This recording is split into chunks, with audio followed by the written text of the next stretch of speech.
Good afternoon. It's Wednesday, May 3rd, 2023. This is a school board workshop, and the time is 12 o'clock noon. Today on the agenda, we have the board self-evaluation process overview, the board auditor evaluation process overview, the board protocol manual revision process overview, the agenda review of the May 9th, 2023 regular agenda, and the good of order. We will begin the board self-evaluation process. Dr. Rainier, would you like to? I can certainly make the introduction. As you're well aware, our Chief Strategy Officer is seated at the dais today. Dr. Ken Savage will be taking you through the process for the board self-evaluation. I appreciate in the one-on-ones being able to discuss it with all of you. For the public, this is the opportunity for the board as a whole to rate themselves. So you're really talking about your ability as a board to do its work. It's not a self-evaluation of you as a particular board member, but it is a self-evaluation by you as a board member of how the board is proceeding, and it can give us excellent feedback and then give Mr. Savage and I potentially some additional work to do to help you in areas where you want to see additional improvement or you would like to get deeper training so you can further excel. With that being said, I'll turn it over to Dr. Savage, who will walk you through the board self-evaluation process. Excuse me, one more thing. Since you're the assistant superintendent today, would you like to introduce your superintendent of the day? Mr. Chairman, I would be so pleased to introduce a wonderful young man who, if you were paying attention to the Golden Apple, has a fancy brain. We are very, very blessed to have fifth grader Akai Turner with us today. I met him at a reading event at Franklin Park Elementary School, and he was so enthralling and his questions were so deep about the superintendency that I promised him that he would get a period of time during a career week where he could job shadow me. So far we have been to the SOS fundraiser early this morning over at Dunbar Community School, where we had also a chance to educate he and I a little bit more about the history of the Dunbar community. And then we got a chance to go down to Canal Street and look at our electronic monitoring system of all our air systems, which I think was intriguing for him. He got a chance to meet our chief of construction, the cabinet makers, and some other members of our maintenance team who do amazing work on our behalf. We since have had a direct report, which he did not find very exciting. And then he's had an opportunity to tour the building a little bit with Dr. Malloy, and he'll be joining us for the work session and then finishing up his day around 4 o'clock today. Mr. Akai Turner is a wonderful young man, and we should recognize his mom is one of our bus drivers. So awesome. Happy to have the superintendent with us today. Welcome. Dr. Savage? Excuse me, Mr. Chair, is this an excused absence, I hope, from school? It is. All right, Dr. Savage, please save me. Thank you, Dr. Bernier. Good afternoon, Chairman Persons, esteemed board members, Dr. Bernier, Attorney Dupuy Bruno, and of course, Mr. Kai Turner. Welcome as well. Today's presentation is an overview to kick off our evaluation process for our school board auditor. I'm sorry, the wrong script here, the self-evaluation. Today's the self-evaluation, as Dr. Bernier had mentioned. So first, this is just a high-level overview of the annual board self-evaluation cycle. But I want to draw your attention to probably the most important part of this process is not the evaluation itself, but any of the actions that the board chooses to take in response to the self-evaluation results.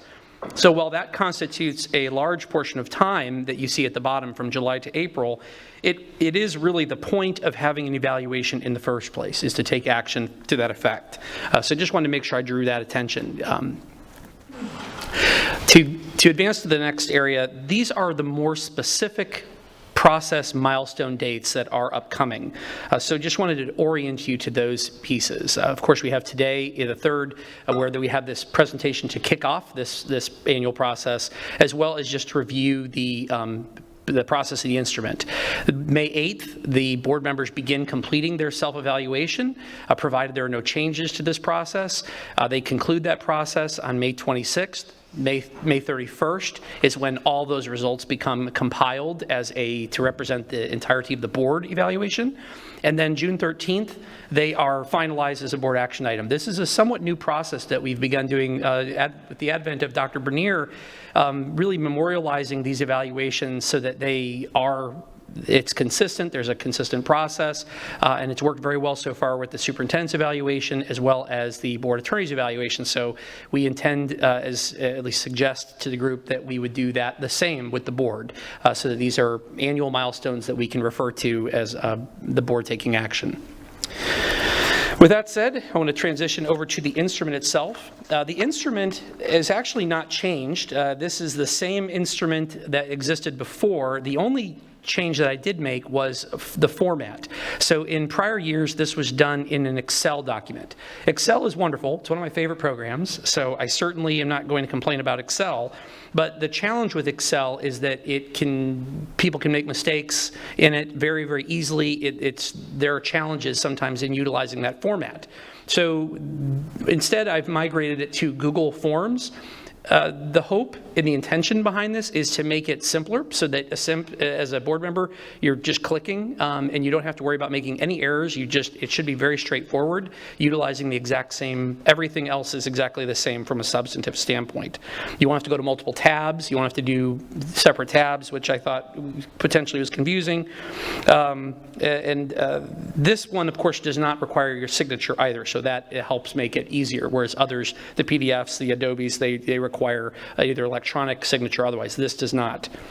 And before we get to the final slide, where we open things up to the superintendent and the board member discussion, I just wanted to reiterate really what I'm looking for today from this specific moment. What I'm hoping is that you do decide to move forward with the existing instrument as is with this new format. But once the instrument is settled for use, then you would begin your evaluation period as an individual, reflecting from your perspective. And then there is some time on these milestones, so kind of when you look back on it, you do have plenty of time to do it. So that piece is one aspect of it that hopefully will be a little simpler. It's not compressed. Because ultimately we're trying to make that mid-June action item, but just to get them all compiled and get you the output of the totality of the board, that's why we have these specific dates. Of course, if you have any questions or concerns, you could reach out both today or to me or to Dr. Bernier at any point between now and whenever this were concluded. So hopefully this is pretty straightforward. It's a pretty consistent board activity, but at this time I'd like to pass the opportunity back to Dr. Bernier if there's anything else he would like to add that I may have omitted.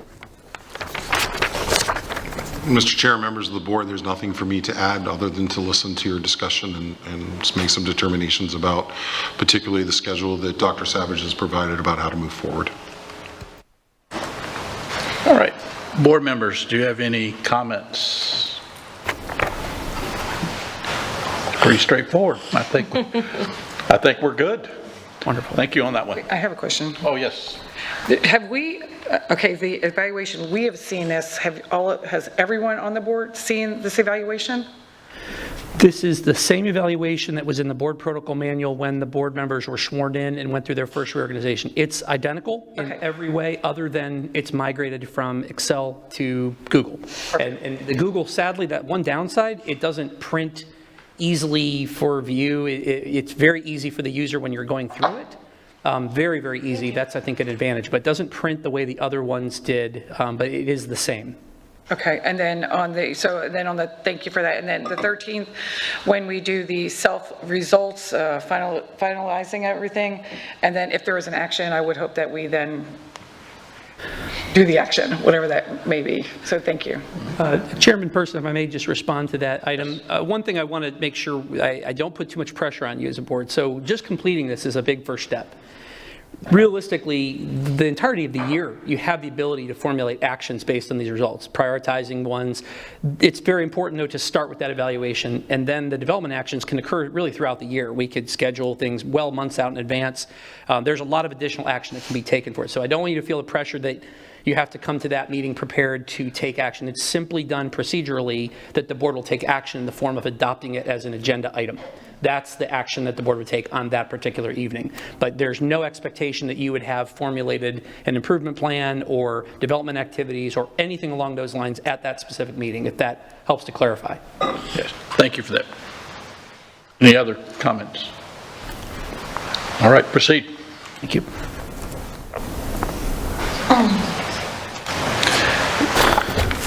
Superintendent, did you or the attorney have any comments before we go to the next one? Okay. Didn't mean to ignore you. No, sir, other than just, I guess I do have a comment, other than to assure that if any, to Ms. Jordan's question specifically about if anybody had any questions, Dr. Savage would be the appropriate person to contact. Please feel free. I know you're all really great about asking me about access to staff. I'm just letting you know right up from the get-go. If you have questions specifically about this or have questions about the process or a question or how best to respond, Dr. Savage would be your point of contact, and utilize him as much as you need. Thank you, Dr. Bernier. Chairman Persons, would you like to have any introduction before I transition to the next presentation, or would you like me to proceed? Well, the next one's the board auditor evaluation.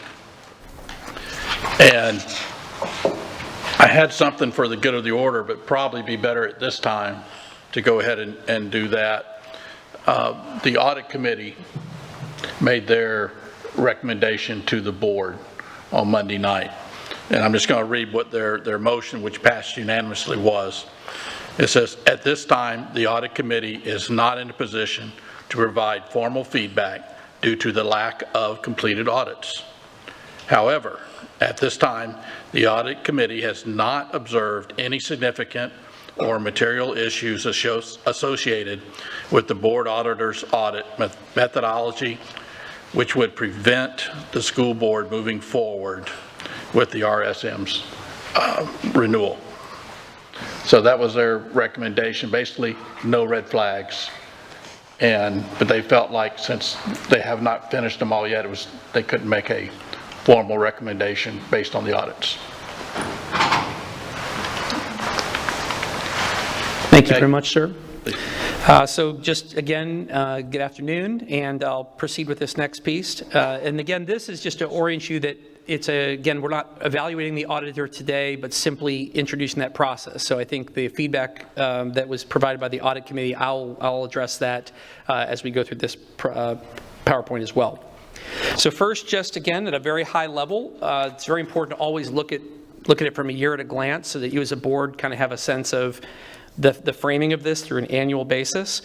In the past, there wasn't an audit committee, and when there wasn't an opportunity even to consider feedback from that group. And so even though they didn't provide recommendations, simply by providing what they did, that still is information that the board can consider.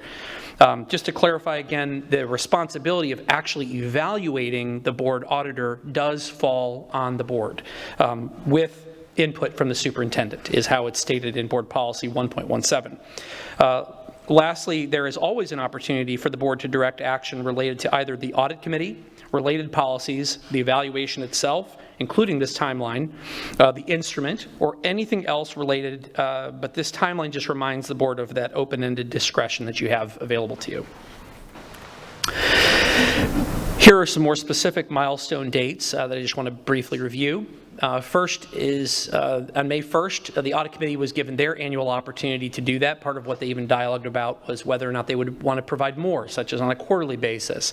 The committee also discussed elements such as, providing feedback upon completed audits so that it really is respectful of, from beginning to end, that process and how robust the findings were, the procedures used, and so forth. Today, the May 3rd is just this to kick off this process, as well as review the instrument. May 8th would be if there are no changes to this process, or if it's not suspended in any way, if the board wishes to proceed on their typical schedule, then May 8th would be the beginning of utilization of the evaluation instrument, again with input from the superintendent. And by May 22nd, you'd be expected as board members to complete your evaluation. May 25th is when all of the results are compiled and sent to the board auditor. The current draft instrument it's important to note that board policy is very prescriptive when it comes to the superintendent and the board attorney. It actually gets into specific elements related to the ratings used, scores, high, low ones being removed. There is not that level of specificity or direction related to this particular issue. So I want to highlight one of the strengths of the draft instrument that is also attached to this agenda item, and certainly we can open that up today as well and look at that if there's any aspect you'd like to review, is that it's qualitative in nature. The qualitative structure of it is designed for you to be able to provide actionable feedback for the auditor. Because you have the ability, especially with a service, with an auditor that is a service, you have the ability to terminate that contract, you have the ability to renew that contract. Those are important decisions to be made, but this gives them very specific feedback that says, this is how I as an individual board member, am framing and perceiving this engagement. So it really helps clarify for them how they can improve their performance, or areas where they're performing very much according to your expectations. It's organized through 4 professional competency standards, and there are 20 total indicators. None of those elements have changed. They are all taken verbatim from the prior adopted tool. They've just been upgraded from a formatting standpoint to reflect the evaluation instruments of this year. The most closely aligned template that this document emulates is the board attorney interim evaluation. So it's very similar, with strength opportunities and opportunities for improvement, very clearly delineated, and that's how that piece is done. For those who have not had a chance to review the attachment, I certainly would encourage you to do it. You probably all have, though. If you do, there is no area that is out of bounds. It's, again, just taking exactly what was done before. If there's any language in it that you look at and say, I'd really like to clarify that language from the prior years, I think, when I did it before, it was hard. This would give you that opportunity to do it. Let's see. That actually, let's make sure I'm not forgetting one more thing here. Before I get to the final slide, opening up for the superintendent, I just want to reiterate what I'm looking for today. Essentially, what I'm hoping for is that if you decide to move forward with the instrument that is currently draft, I would take the draft off of it, and then by May 8th, you would receive your copy of it. And then, of course, just honoring the various different deadlines and getting whatever feedback you want. If you find that you come to a similar conclusion to what the audit committee did, your engagement with the auditor is very different from theirs in the sense that you have that more ongoing engagement. So you may feel more than able to proceed on schedule. But if you choose not to, then that's something that I would ask that you as a board discuss, and of course Attorney DePuy-Bruno could advise on any suspension of policies if that's something that you choose to do. Today I'm going to assume that we want to proceed on schedule unless I receive other direction or major substantive edits to the form, and then which we could address that. So that said, I just want to first defer to the superintendent. Dr. Bernier, if there's anything else that you'd like to add, sir. No, sir, I do believe that this is really important work, and thank you for your efforts in helping to get this prepared. I'll turn it back to the chairman of the board for your discussion. All right, board members, do you have any discussion? Ms. Patrica. I didn't see on the timeline the action meeting where we would, as a board, adopt the compiled version that will be added, I assume, at some point, yes? Well, that's actually a very good question.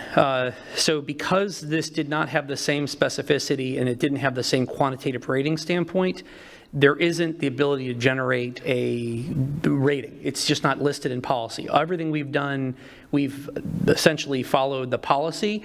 I would say that this policy that addresses the board auditor is lacking in that respect, in that clarity. It simply says they will evaluate. So I didn't want to necessarily do it because how the method by which I would derive a rating, I'm not sure how we would do that unless we were to change the tool, which is certainly reasonable to do so, but it can be more difficult to do the same type of ratings that you do with employees you work with almost every day. It can be very different from an employee that you work with intermittently, and so the robust level of a quantitative versus a qualitative, they're just very different in that sense. So the best equivalent is that board attorney interim evaluation that is just more, it allows you to speak just very directly on exactly what it is you've perceived, and you don't have to be encumbered by ratings that you may not feel qualified. You may not have enough information to rate. But it's a very good point, Ms. Patrica, that is a challenge with this piece and an inconsistency with how we've been trying to shift things. Any other comments? I just would like to say that as board chair, I've had a little more dealings with RSM and also being on the audit committee. But their contract runs out in June. And I think this timeline will get us to the point we can decide what we should do. So I think definitely proceed along this is my opinion. Is everyone on board with proceeding? Yes. Okay, there you go. Superintendent, anything else? Attorney Bruno, anything before we move on? No, sir, not on this issue from the superintendent. No, sir. Thank you.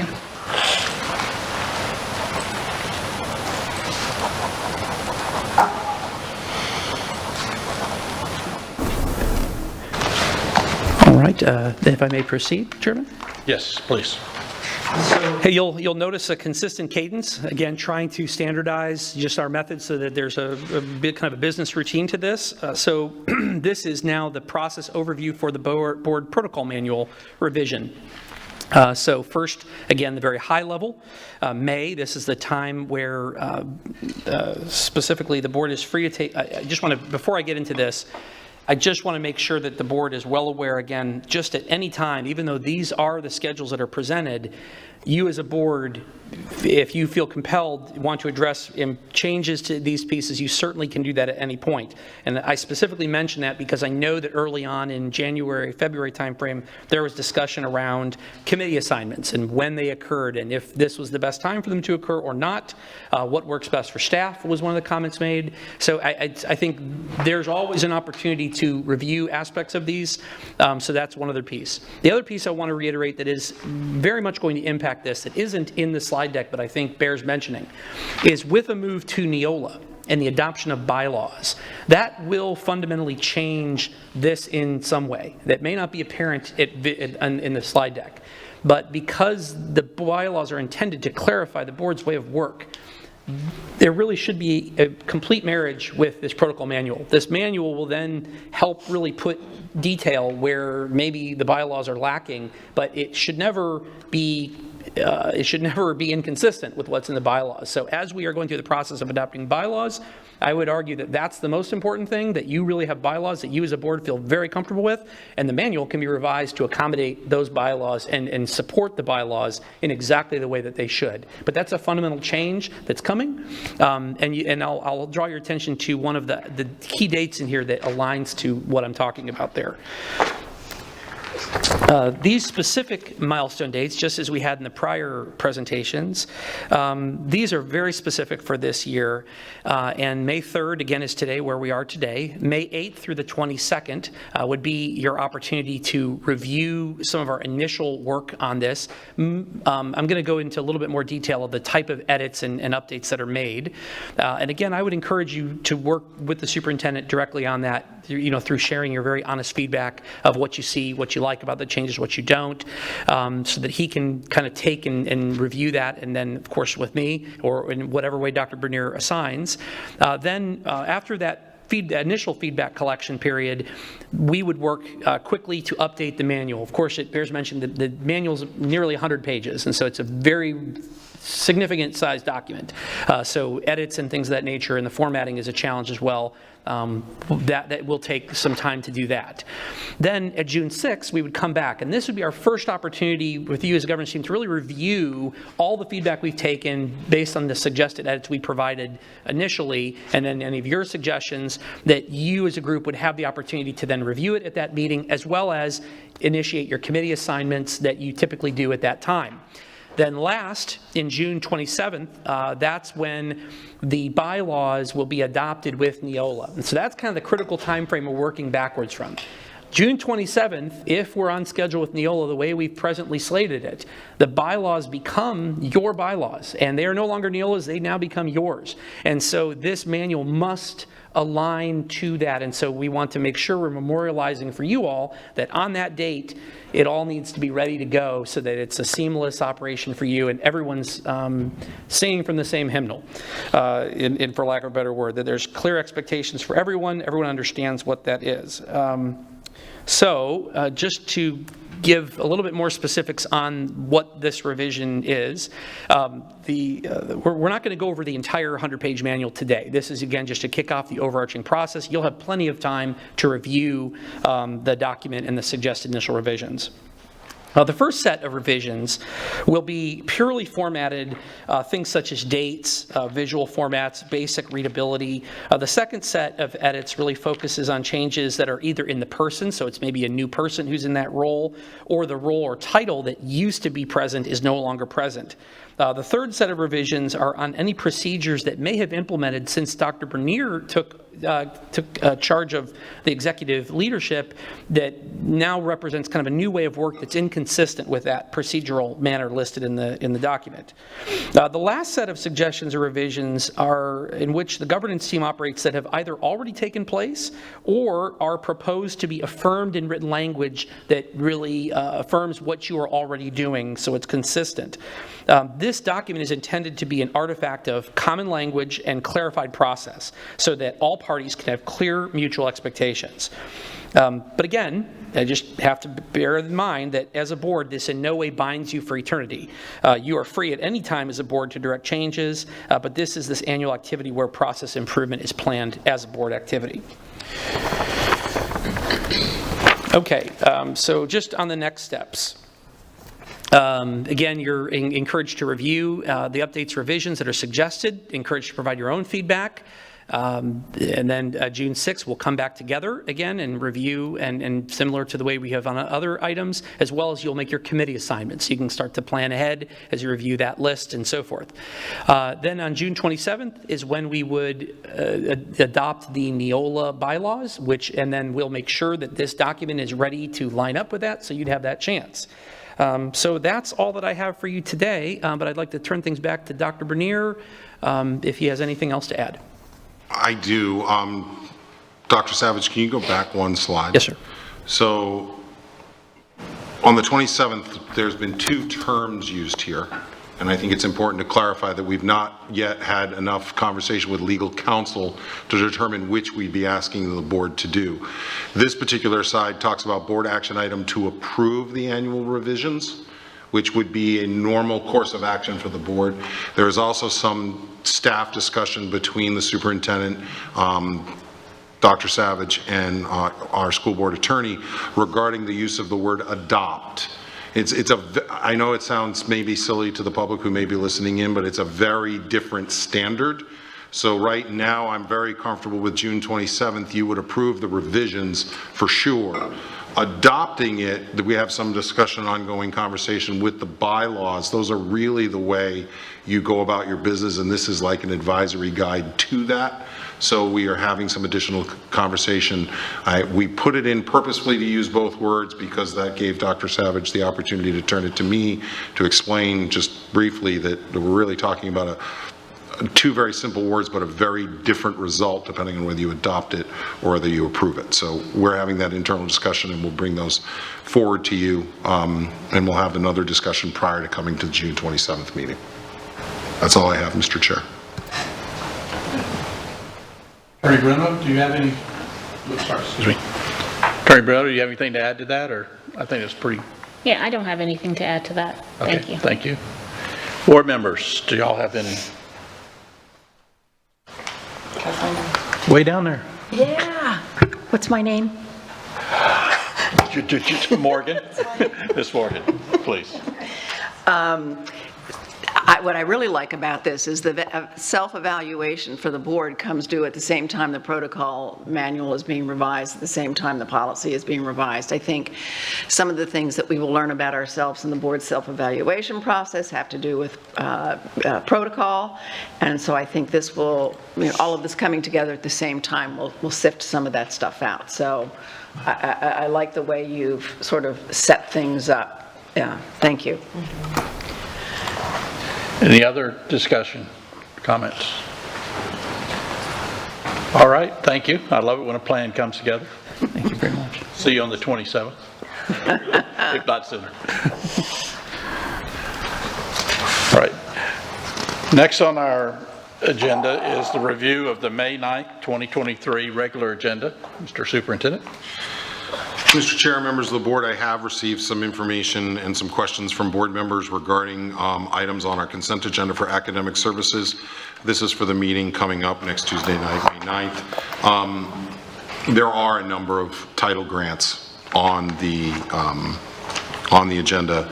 I do want you to know that in Cabinet I had a great conversation with our Chief Academic Officer regarding some of the titles of, like for instance, H2 is one of the questions. Approval of Amendment Number 1 for Title I Part A for school year 22-23, improving academic achievement of the disadvantaged grant. Those are not our words. Those are federal words that actually describe the program. So I want for the public to know that this is not something we authored internally. We're actually using the terminology for those particular grants. That was not one of the board members' questions, but I thought it was wise before I read some of these titles into the record that everyone understands why they're called what they're called. So the question regarding this improving the academic achievement of the disadvantaged grant, could you explain why and how we are qualified for this program? This agenda item is an amendment to provide additional rollover funds that were provided by the Florida Department of Education. The complete Title I plan was already approved in May of 22 for the 22-23 school year. Title I is a federal funding allocation that is provided to all districts based on the percentage of students ages 5 to 17 that receive federal assistance.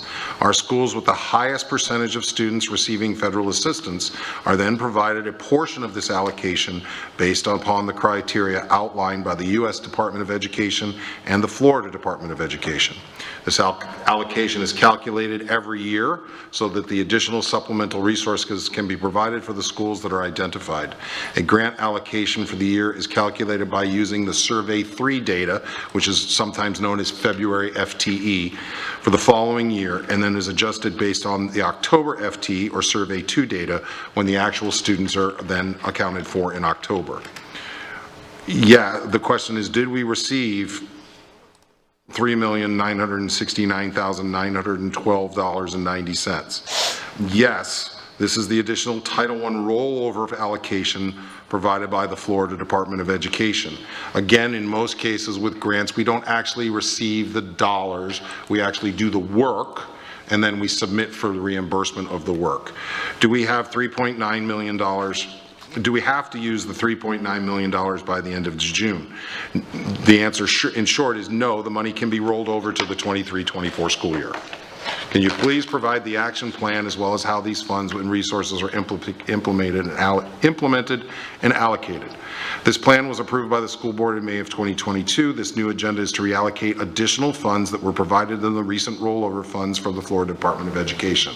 We will provide in the weekly board update details of the action plan that was approved in May of 2022, because each individual school that receives this funding has the opportunity to customize their own response. There's a whole tracking system that's attached to Title I, specific calendars.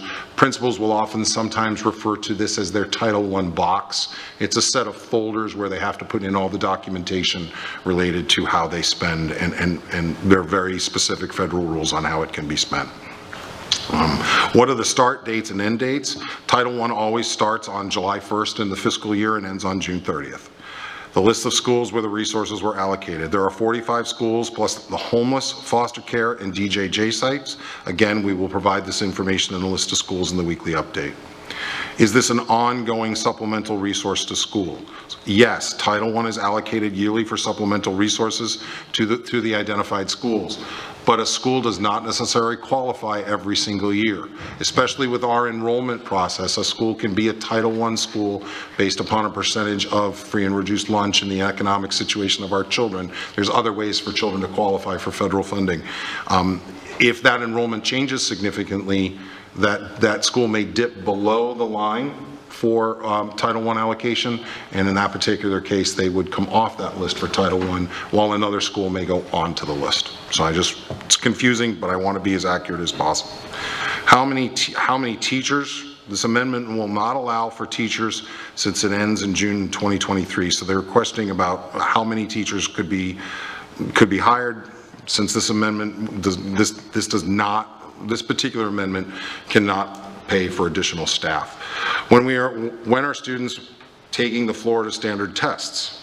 We will again provide a detailed calendar of all state testing in the board weekly update. We have provided that in workshops and other things, but we'll make sure that you have that information again. Please explain how this need will be successful with less than 26 days of school left. As we said before, these additional rollover funds can provide supplemental support for the end of the academic year as well as summer learning.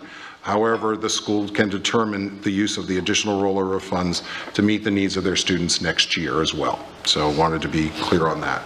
That's the question regarding H2, which was the improving the academic achievement of the disadvantaged grant.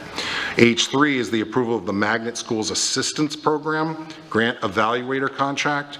I see this is not budgeted and has an impact to the budget. Can you help me understand? You're asking to spend $915,000 now with the hope to receive $13.5 million grant. Is that correct? The evaluation services for all grants are contingent upon the district receiving a new Magnet award. Funds from the Magnet grant will pay for these evaluation services. If no grant is awarded, we will not pay for said services. Every grant should have what's referred to as a program evaluator in it. Somebody on an annual basis that gets updated, looks at whether we are on plan, on project, whether we're doing the things that we said to the federal government or any funder who provides us a grant, they were actually following the application and the process that we provided them. Program evaluation or a program evaluator, grant evaluator is a critical component in making sure that we can demonstrate not only to the grantor, but also to the public that we're following the plan and the reasons why we asked for the funds, that we're actually resulting, that we followed the plan, and measure whether we've successfully made the impact that we expect to make with a grant. What is the Magnet Schools Assistance Grant Program? This is a competitive U.S. Department of Education grant. It provides funds to create an attractor or a magnet program in the schools to attract additional families and diversity. We have one 5-year grant that is ending and supports 3 middle schools in developing special programs like STEAM and the arts to attract diverse families. We also have one entering its 3rd year of a 5-year grant which supports STEM at the elementary school and career academies at high school. We will provide those names of those schools in the board update. We can expect, what's your expectation of this grant exactly? We expect to create enriching programs like STEM and STEAM, environmental education in 3 elementary schools to give families choice and attract diverse families to our school buildings. This grant application will be coming to the school board in June or July. Can you explain further how the American Education Solutions, Inc.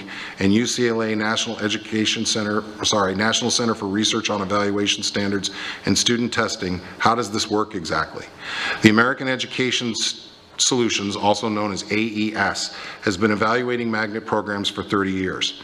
Since 2017, the U.S. Department of Education has required a research study as part of the magnet grant. AES partnered with UCLA CRESST, the research evaluation group, to help with the research study and portion of the evaluation. What are the grant details of the action plan in order to receive this grant? We are applying for a new round of funding. The application will be presented to the school board in June and July. It's currently being authored. Have we ever received this grant or done this research study before? The answer is yes. We have 2 grants currently, previously explained, and yes, AES and UCLA are partnering with us on those grants to do the evaluations. In 2017, the magnet grant for the 3 schools and the AES evaluation fee was $30,000 per school, and the UCLA fee averaged $60,000 per year over the 5 years of the grant. This money, totaling $750,000, is part of what we ask for in the grant. The 2021 magnet grant serves 2 schools. The AES evaluation fee in that particular case, again, was $30,000, and the UCLA fee averaged $66,000 over that 5 years, for a total of $660,000. The new 2023 MSAP application requires more rigorous research. The new study will focus on the research-based intervention for students whose first language is not English, otherwise known as ELL students, and how this is coupled with the magnet theme and implementation to increase student achievement among that student population. What was the study outcome? Both studies are still active. One is focused on reading intervention program, Read 180, and how the implementation of this program, coupled with the magnet implementation, is improving student reading achievement. The other study is looking at career academies, coupled with magnet implementation, and how those are improving student motivation and student achievement. When the grants end, we will receive the information regarding the outcomes of those studies. The grant is funded for 5 years, and the research study is the requirement of the grant. Please advise what is the plan for magnet grants. In the future, the school district will always look to find additional funding and pursue magnet grant funding where appropriate. Do we have any schools receiving magnet grants at this time, or is there anticipated magnet grants forthcoming? Yes, as we've previously stated, there are 2 active magnet grants. 217 grant is ending June 30 of 2023, and the 2021 magnet has just begun its 3rd year of a 5-year process. How soon could, if not, how soon could be the start of a magnet program? The agenda item is one of the required steps in applying for federal magnet grant. If approved, the application again will be presented to the board through an agenda item. So there's a lot of questions about our grant opportunities. I will do a better job of, in our one-on-ones, making sure that we're aware of all the grant opportunities, and I will work with Terry Kennedy, our Director of Grants and Charter Schools, to help provide you additional information if you need. But these are 2 particular grants, and it's the end of the year. There's always additional money sometimes available that others have not spent, but I can assure you from the superintendent's perspective, if we can't roll the dollars over, we will be utilizing them in the summer program. In your board update this coming Friday, we have listed all of our summer intervention programs for elementary, middle, and high school, and we will be using every federal dollar possible to help buy materials, help employ teachers, help to do the interventions we need with our children this summer in response to their learning needs, and whether that means passing 3rd grade, getting through a mandatory retention process, whether that means high school seniors who can't graduate because of a concordant score. We will work with this summer, and we will again this year for the 2nd time have a summer graduation ceremony, but we will not leave federal dollars on the table if they're going to roll back to the federal government. So I'm open to any questions about that agenda, those agenda items, or any other. Board members, yes, Ms. Morgan. I thought the assistant superintendent might appreciate just a very short recap of this conversation or this presentation you just did about his school and what we're talking about might mean in his school. I'm not sure that I could be specific and on the record as to what exactly will occur at Franklin Park Elementary. I can be wider and more global that this is a program that's programs this summer will be available to all grade levels in terms of summer enrichment, which will allow students like yourself to get better prepared to go off to Dunbar Middle School, right? Am I correct? That's where you're headed next year. In preparation for that 5th to 6th grade transition, we'll also be working, you have a younger brother in the 1st grade. We'll also be working with a 1st grade student, whether they're attending Franklin Park Elementary and getting direct instruction, or whether they're being provided resource materials for their home so that you can help him, correct? I'm just trying to remember everything I've learned so far. You can help your little brother with learning more about 2nd grade and understanding what he needs to do in order to be prepared and continue to be as successful as his older brother. So Really, this is money that comes in from the departments of education, which we can spend on you to help you be better prepared for the next grade level and give you additional supports during the school year. That's what we were just talking about.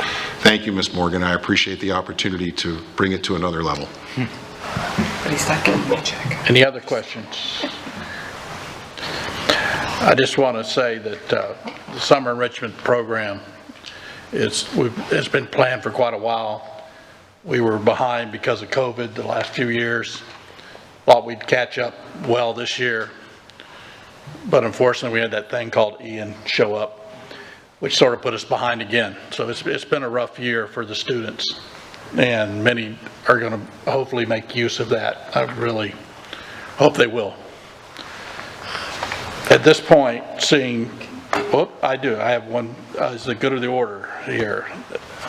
Sure. Jordan? I thought, is Ms. Giovanelli online? I was going to mention that. Okay, I was just like, I know that was her. She's not able so- to join us today. She's Okay. not feeling well. Thank you. Okay, any good of the order? Mr. Fisher? Thank you, Chair. Just briefly, Mr. Turner, I hope you're having a great day today. I hope you're enjoying shadowing the superintendent. Great to have you up here, and I hoop you're asking the superintendent the tough questions. So great to have you up here. And then just briefly, I just wanted to thank our CIO, Mr. Alton, for the introduction to the Information Services Department. I had a great time over there, so thank you so much. That's all I have. Ms. Patrica? I have nothing, thank you. Ms. Jordan? Well, I think Mr. Turner over here is doing homework? Not as collaborate. Oh, he's checking his grades while he's up here, so just let you know. He's changing his grades while he's, checking, excuse me. And I also let him know that when he was speaking about money, I said, he's not going to write you a check. I wanted to clarify that. But the United Way had asked us for the newcomers, if you had not been down to the resource center, or any of us who have not been down there for a while, if you would stop by, because they would love to show you the resource center, which is right down the hallway, just to see what they have in there for our students and our families, teachers, everything. So they wanted me to extend that invitation out to you all. And that's pretty much all that I have for today. And I got my buddy here. Yep. Mr. Turner, would you like to say something? Yes, you do. Push it button. You would? Yeah, push that button until the red light comes on. There you go. I'd like to give a shout out to my principal, Ms. Freeman, my teacher, Ms. Hunter, Franklin Park Elementary School. Anything else on that? No? How about your mom? No? Right, thank you for that. Good job. Excuse me. Ms. Fleming? It's been a pleasure having this young man up here, so thank you for spending your afternoon and day. You're going to be worn out, I think, by the end of it. Sounds like a busy day. I have nothing else, though. Thank you. Ms. Morgan? Last night I went to Resilience Lee. I don't know if anyone else has done it, but I encourage you to do it. Someone commented to me that they were disappointed in attending last night because it was in a school and there were very few parents and no teachers there. And so we were sort of chit-chatting back and forth. How do you engage people who are most impacted by the decisions we're going to be making in the next 120 days about the HUD funding and then the long-term resilience plan that the county is developing? And one of the things we came up with was kids. Kids will get their teachers to talk about it. Kids will get their parents to talk about it. What I don't know is, and it's also a way, frankly, if you're struggling with what has happened to you, or your family or your class as a result of Ian and COVID and some of the other things that happened, maybe this is a way for children to express, for them to feel that they have agency.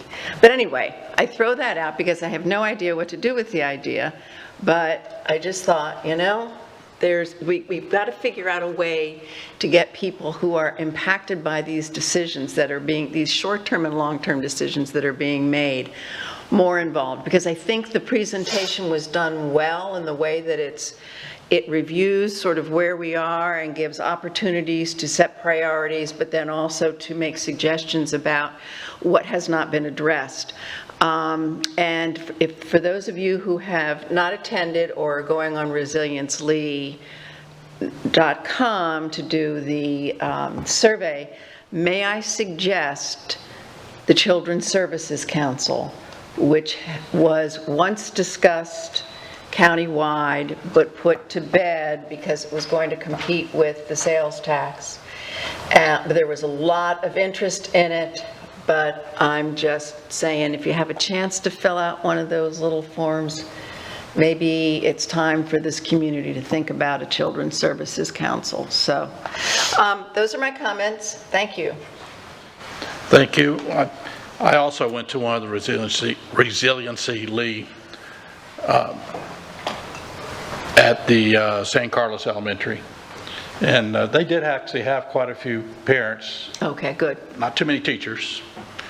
But it was very interesting because their biggest problem was drainage, where everybody else was talking about wind and everybody else talking about flooding. So different areas of the county, they see different problems in the long term that need to be fixed.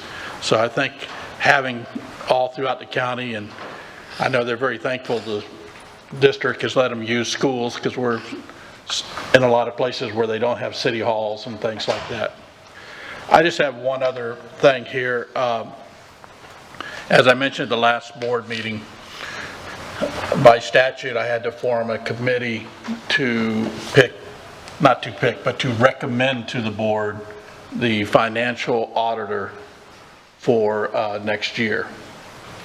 And so we'll be getting assistance from several of the departments in the district.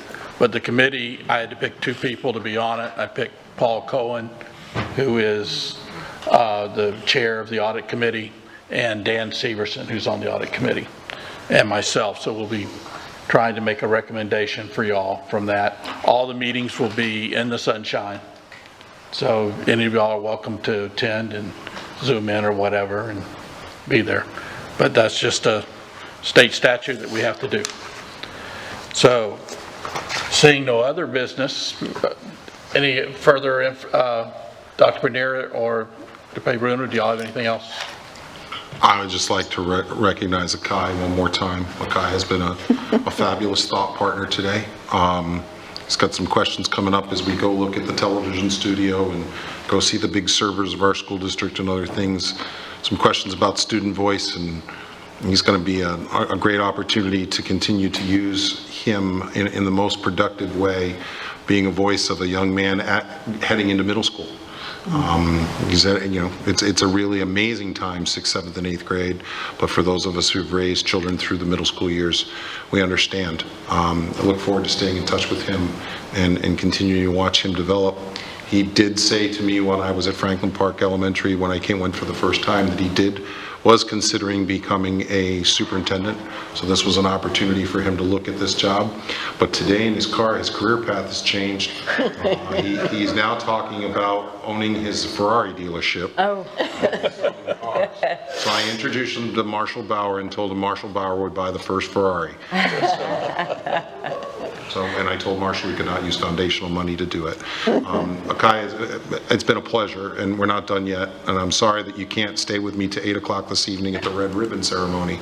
We will let you go home at the regular hour. So thank you very much for your time, your attention, and thank you for what you represent to me and to all of the school board members and to this community.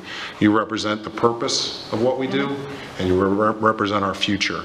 Because we will be relying on you, and you heard that this morning, we'll be relying on our students to lead, be employed, do the work of this county, and ultimately, we're going to rely on people like Akai to take care of us when we can't take care of ourselves. So thank you very much for representing the promise of our school district.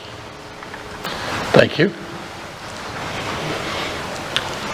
All right, at this point, having no other business to come before this body and seeing no objection, this meeting is adjourned. The time is 12:52.